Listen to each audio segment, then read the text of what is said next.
I was born in 1939, just before the war. My father told me that he was in mobilization and he once came home with his uniform and he told me that I started to cry because I was afraid of him. And he was so upset because even my child is going to cry and doesn't recognize me anymore. My parents were Christian nationalists, as they say. And I grew up with the idea of that Holland was a great country, that we had colonies, that we were the boss in Indonesia, but now Indonesia was as a child for me something very normal. The word colony had no negative meaning.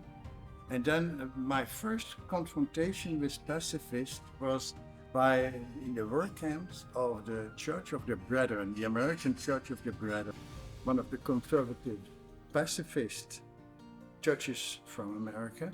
They organized these camps to let young people from all over Europe know each other. So, and there I first was confronted with pacifist idea. So it was not sufficient to convince me completely. After my first part of my studies, I went to the Army, to the Air Force.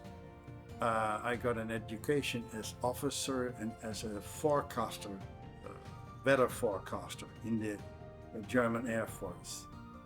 So I served for 1.5 years as in this profession, and still the weather still interests me because of that period.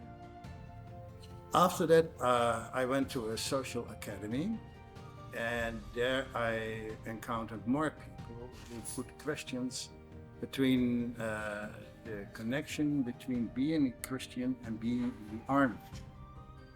And and old hesitations that were from before the period in the army came up with me again.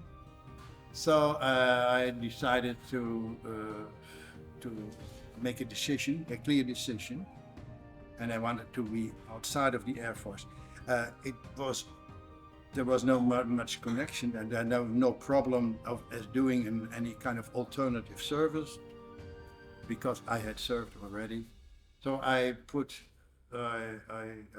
made an appeal upon the law, and I was recognized. I got a thorough investigation, and then I was accepted and discharged even honorfully, you see. They accepted my reasons to refrain from the army.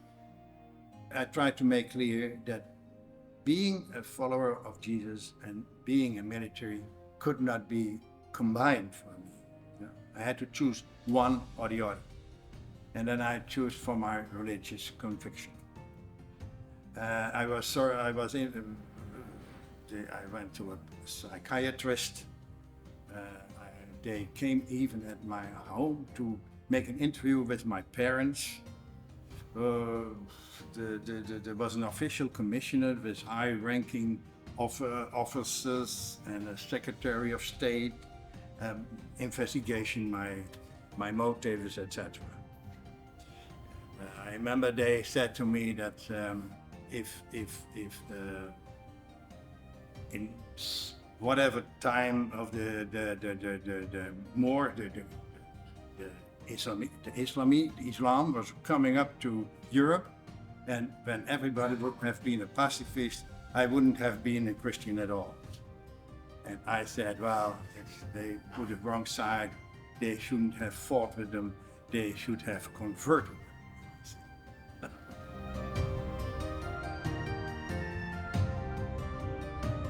There was a big movement in Holland against atomic warfare. I took part in that. We had big demonstrations. And in 1978, for the first time, my wife and we all as a family, we were as 5, made holidays in the GDR, the German Democratic Republic.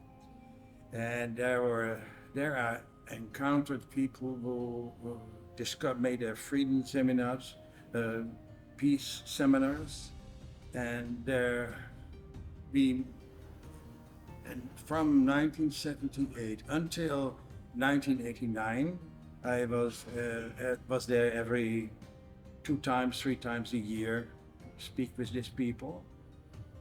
There were quite a bit of problems to get there, but I tried to every time to get there because there were different possibilities. You could go as a private tour, you could be a tourist, you could be in a hotel, you could be on a camping, you could be there or there. And when one thing was rejected, I tried another way to get there. And once you are there, you are quite safe. So once you are inside, there are no problems anymore. But the passing the border all the time was tense. Wow, military investigations, interrogation, taking all your belongings and looking all what you have taken with you, etc., etc. After the fall of the wall in Berlin, things changed. But I think I still was taking part in the peace movement. And then when I got pensioned, I had some time over. And then I encountered Erik, my friend, and he said, and I said, can I do anything within EPCO? He said, yes, I'm a treasurer and you can take that role from me. So, and then I became treasurer of EPCO. Traveling to Brussels, mostly once a month, taking care of what happened there, etc., cooperating with some Wiesemans. And after a while, I got president of EPCO, visiting Greece several times, trying to support the consensus objectives in Greece, but also in Serbia, Belgrade. So I was very kindly received there. I was on TV, in the news. So